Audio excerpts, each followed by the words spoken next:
Bueno, el estudio de hoy es para los mayores. Y puesto que las mujeres nunca son mayores, es prácticamente para Rafael y yo. Pero los demás podéis escuchar si queréis. Vamos a hablar del bastón de Jacob. Yo no sé si alguna vez he hablado de este tema en este foro, pero es un tema un poco raro. Pero si venís conmigo al capítulo 11 de Hebreos, no a la parte que leyó Carlos, sino más adelante, concretamente al versículo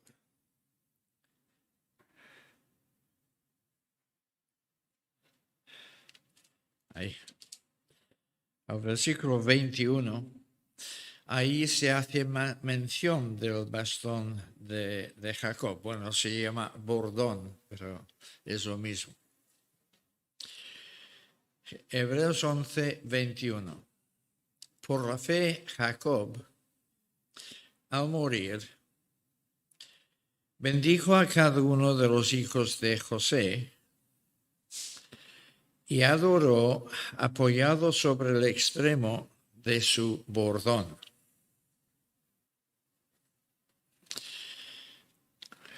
Olvidemos la primera parte del versículo, si acaso lo trataremos en otra ocasión.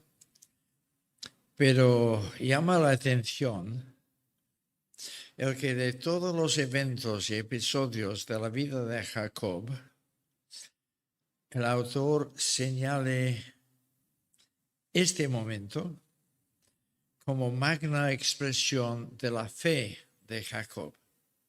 Por la fe, al morir, adoró apoyado sobre su bastón.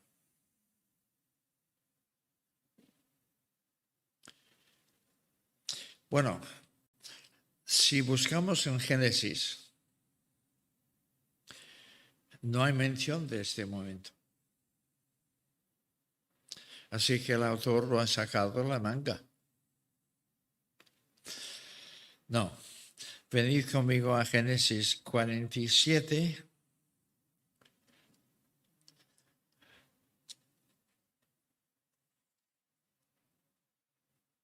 El último versículo de este capítulo.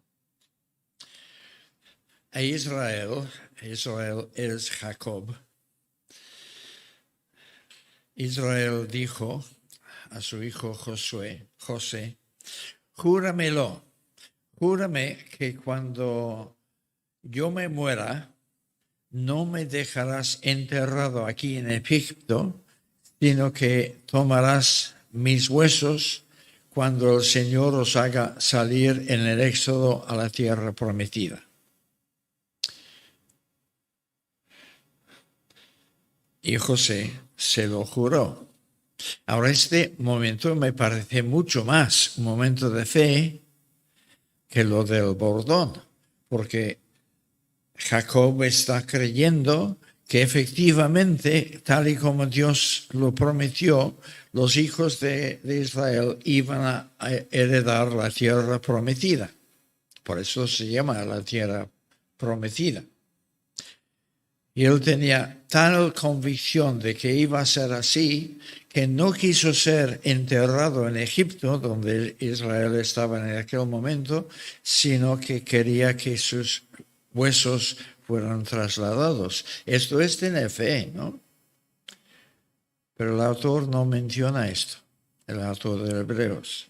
Lo que menciona es, entonces Israel se inclinó sobre la cabecera de la cama.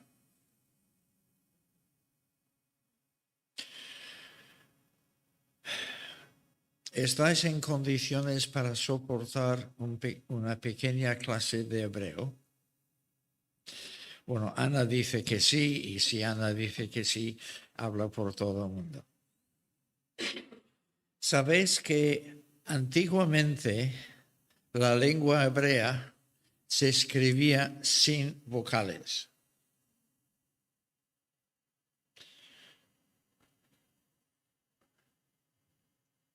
La palabra cuando sería TND. Así que los niños tendrían mucho más dificultad para aprender a leer que hoy en día. Además, no había separación entre las palabras, todo era seguido. Así que era todo un test de inteligencia aprender a leer. Pero esto no es nuestro tema. En hebreo existen dos palabras que cuando se escriben sin vocales, se escriben iguales. La equivalencia en castellano sería MTTH. MTTH. La H suena como una J suave. Entonces, una de esas palabras lleva las vocales A, E y se pronuncia mate. La otra palabra lleva las vocales I, A y se pronuncia mitad, pero se escriben iguales. Mitad quiere decir cama. Adivinad lo que quiere decir mater.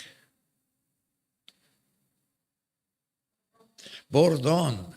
Muy bien. Ana, 10, la primera clase de hebreo y sabe todas las respuestas. Bueno.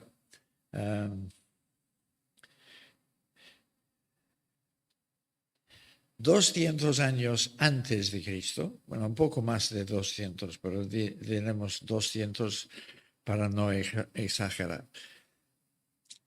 Los judíos que vivían en Alejandría, en Egipto, pidieron permiso para hacer una traducción oficial del Antiguo Testamento a la lengua griega. Cuando llegaron al versículo 31 del capítulo 47, toparon con esta palabra MTTH.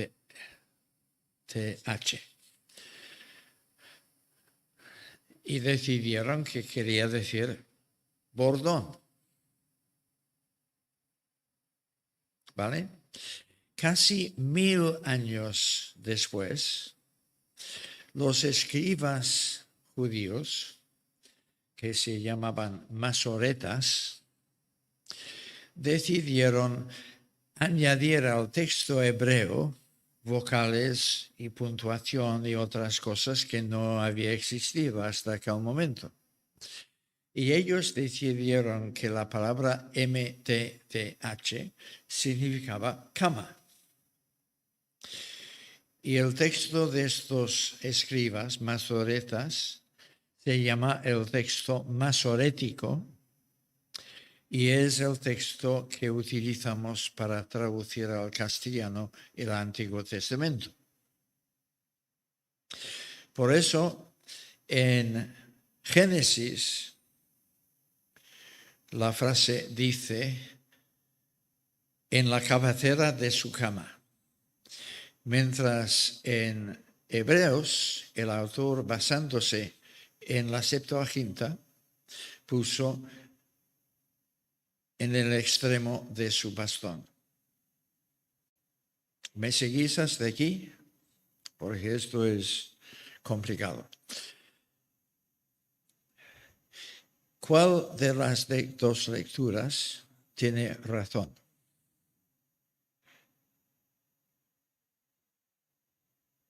Ahora María nos dará la respuesta, ¿no? Es tan clara que no hace falta decirla. Bueno, María, ¿tú crees en la inspiración de la epístola a los hebreos? Así que el Espíritu Santo estaba detrás de lo que escribió el autor. ¿Y qué escribió? ¿En el extremo de qué? Vale. Así que el Espíritu Santo parece decantar a favor de la traducción de la Septuaginta, o la opinión que tenían los traductores 200 años antes de Cristo.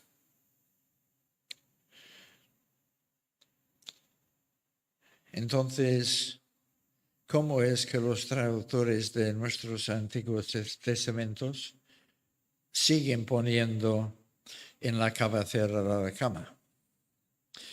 Para empezar, en aquel entonces las camas no tenían cabecera. Así que, de todas maneras, no es una traducción muy correcta porque es el extremo de la cama.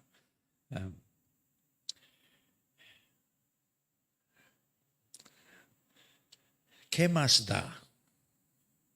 ¿No? Si fue el bastón o si fue la cama, ¿qué más da? Pues si estudiáis bien la vida de Jacob, tiene cierta importancia. Y esto es lo que quiero compartir con vosotros. Ahora venid conmigo al capítulo 32 de Génesis.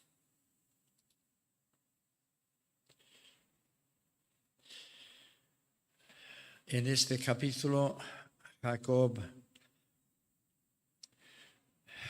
está volviendo de casa de su tío Labán, donde ha vivido durante al menos 14 años, y está volviendo a donde nació,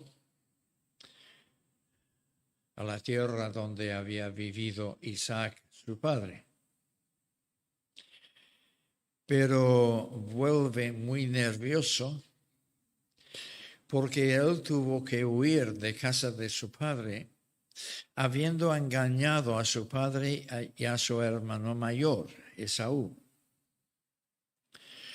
Y ahora volvía y temía que Esaú, que quería matarlo por el engaño que había sufrido, siguiese deseando matarlo, y por lo tanto él iba a tener que afrontar a un hermano asesino. ¿Y qué hacemos cuando nos encontramos en situaciones así? Bueno, nos acordamos de que hay un Dios y nos ponemos de orar. Y esto es lo que hace Jacob. Versículo 9 del capítulo 32. Y dijo Jacob: Dios de mi padre Abraham y Dios de mi padre Isaac, Jehová, que me dijiste, vuélvete a tu tierra y a tu parentela, y yo te haré bien. La culpa es tuya, Señor. Yo estoy volviendo porque tú me lo has mandado. Y tú has prometido protegerme. Acuérdate de tu promesa, ¿no? Menor soy que todas las misericordias y que toda la verdad que has usado para con tu siervo. Pues con mi cayado, mi bastón, pasé este Jordán y ahora estoy sobre 2 campamentos. ¿Habéis pillado lo que está diciendo? Está diciendo, cuando salí de casa de mi padre Isaac, camino a la casa del tío Labán, y tuve que cruzar el Jordán en el camino. En aquel momento, mi única posesión era este bastón.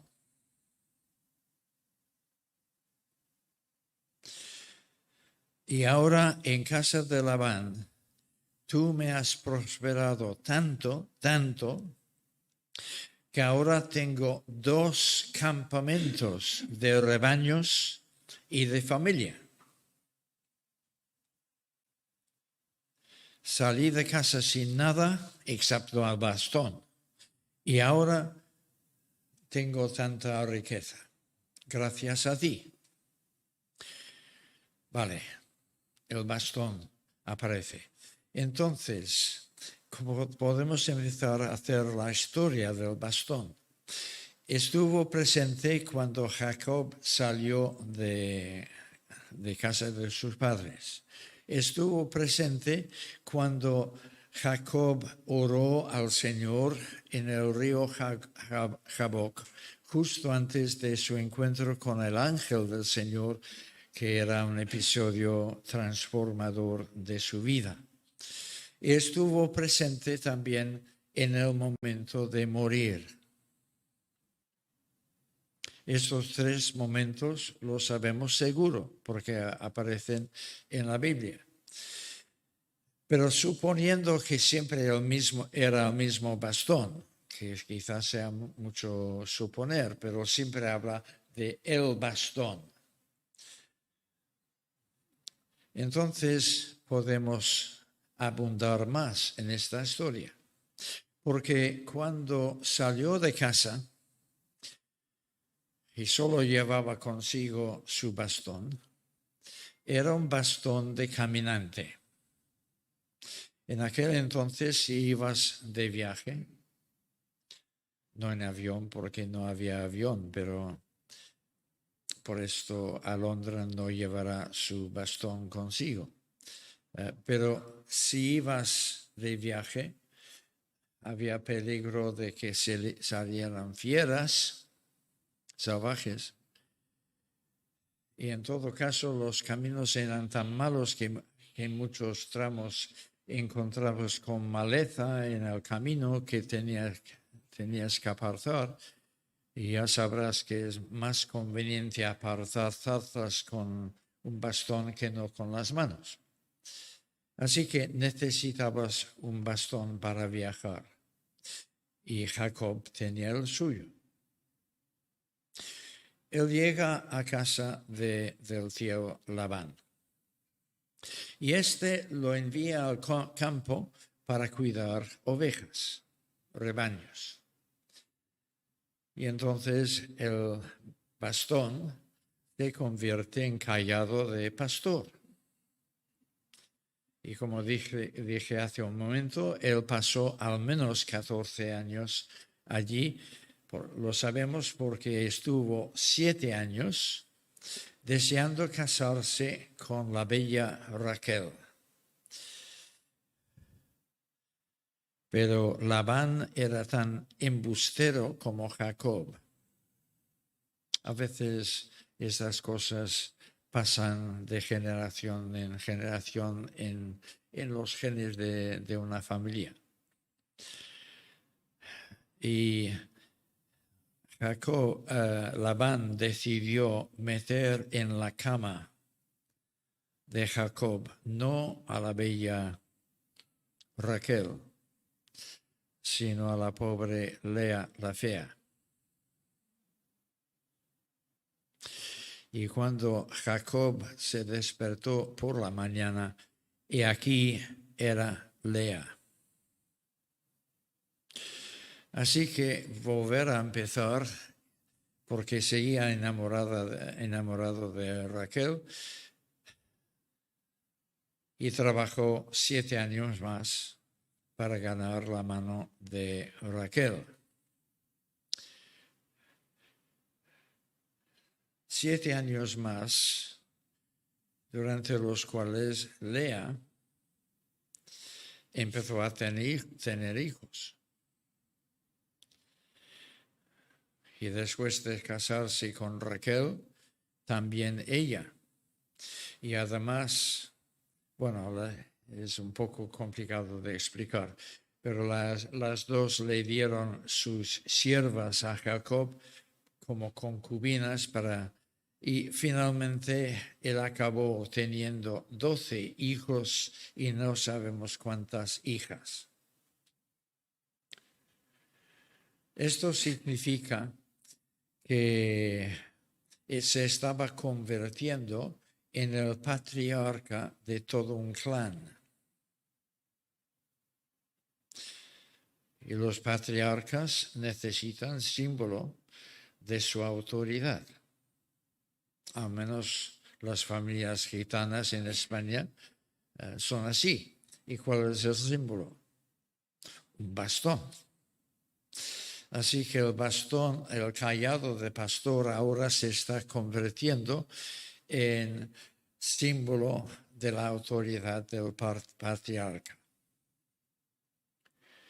Se encuentra con el ángel del Señor en el Jaboc y tienen una sesión de lucha libre. El ángel del Señor, cuando ve que no puede vencer a Jacob, porque Jacob es increíblemente persistente en su dedicación a las cosas de Dios. Esto era lo positivo que tenía.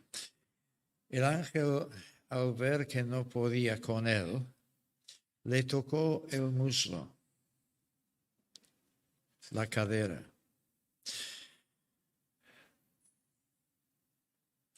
Y salió de su sitio, y a partir de aquel momento Jacob cojeaba. Un bastón de cojo.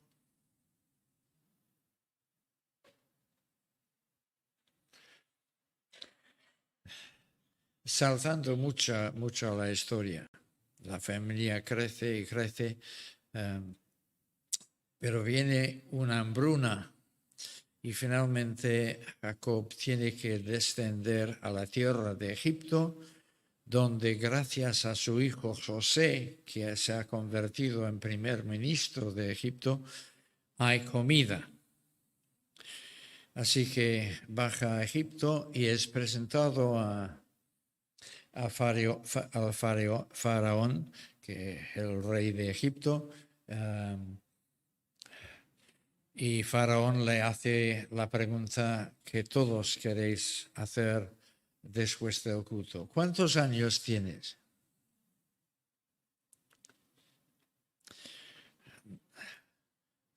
Hoy en día no es correcto hacer esta pregunta, sobre todo a una mujer. Así que nadie va a hacer esta pregunta después de esta sesión. Pero en aquel entonces era motivo de orgullo poder fardar de tener muchos años. Así que, Jacob, ¿cuántos años tiene usted? Y él contesta, pocos y malos han sido los días de los años de su siervo. Tenía la friolera de 130, pero pocos y malos. Bajó a Egipto hecho un viejo gruñón. No hay nadie aquí que se pueda clasificar de esta manera. Es que normalmente en cada iglesia evangélica hay al menos uno, pero aquí no.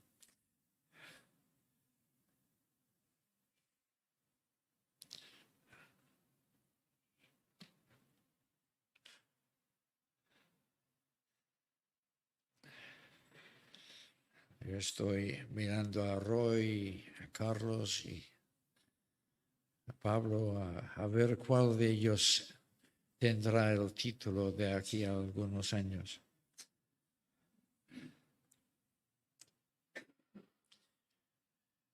Pero Dios es muy misericordioso.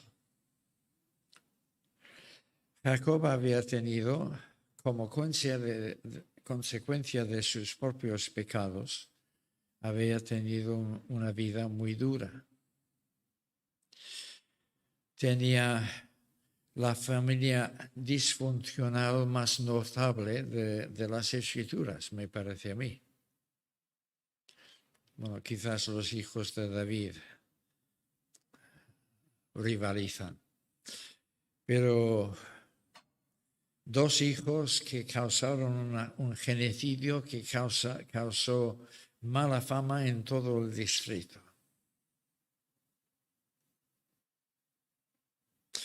Un hijo devorado por fieras y la prueba era su túnica sangrienta. De hecho, era la túnica de José y él estaba vivo, pero Jacob no sabía esto. La amenaza sobre el hijo pequeño, Benjamín. Judá, que abandonó la fe, asociándose a los gentiles de alrededor, casándose con una mujer pagana y sufriendo las consecuencias. O sea, una serie de episodios en su vida que le amargaron mucho y con mucha razón, hecho un viejo gruñón y dijo que mis días han sido malos. Pero Dios es misericordioso y le dio 17 años de bendición. En la tierra de Gosén, disfrutando la vida con sus hijos, sus nietos, sus bisnietos y aún sus bisnietos.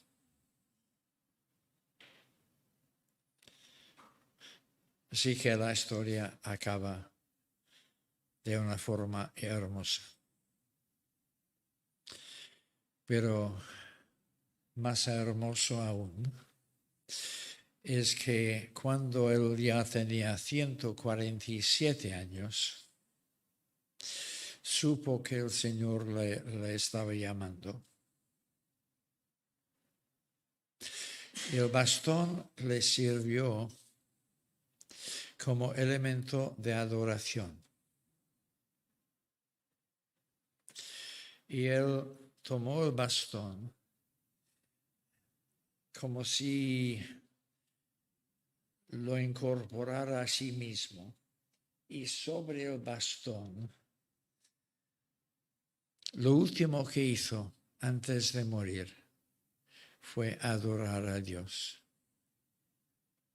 El bastón representa todas las diversas fases de su vida. Peregrino, pastor, patriarca, cojo, viejo. Cada fase estaba representada ahí en el bastón y él adora sobre esta base como diciendo, ahora mirando atrás, a pesar de mis fallos, a pesar de mis errores, pecados, Dios ha estado conmigo todo este tiempo. Gracias, Señor, por cada fase. Así que mi deseo para vosotros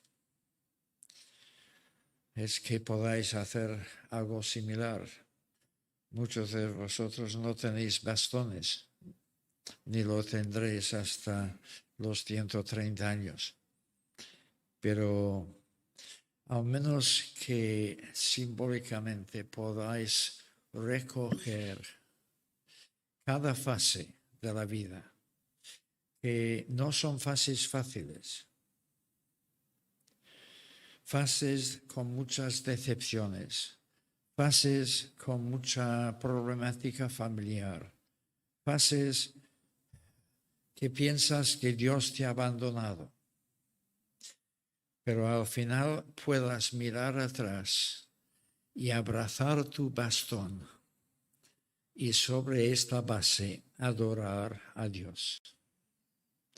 Yo creo que este cuadro de Jacob apoyado en su bastón, adorando, es uno de los cuadros más sublimes de toda la Biblia. Que lo sea también para nosotros. Amén. Oramos. Señor, todos estamos en diferentes fases de la vida y muchos de nosotros enfrentando situaciones personales o financieras o familiares de cierta dificultad, preguntándonos dónde está la voluntad de Dios en todo esto. Y seguramente seguiremos pasando fases sin entender exactamente cuál es tu propósito para nuestras vidas. Pero pedimos que al final, al mirar atrás, todos los presentes podremos adorarte a ti por toda tu bondad y tu fidelidad que has mostrado a lo largo de nuestras vidas, pasando por diferentes momentos, diferentes etapas. Pero tú siempre estuviste allí y podremos bendecir tu nombre por ello. Te damos gracias por esta hermosa historia de tu palabra. En el nombre de Jesús. Amén.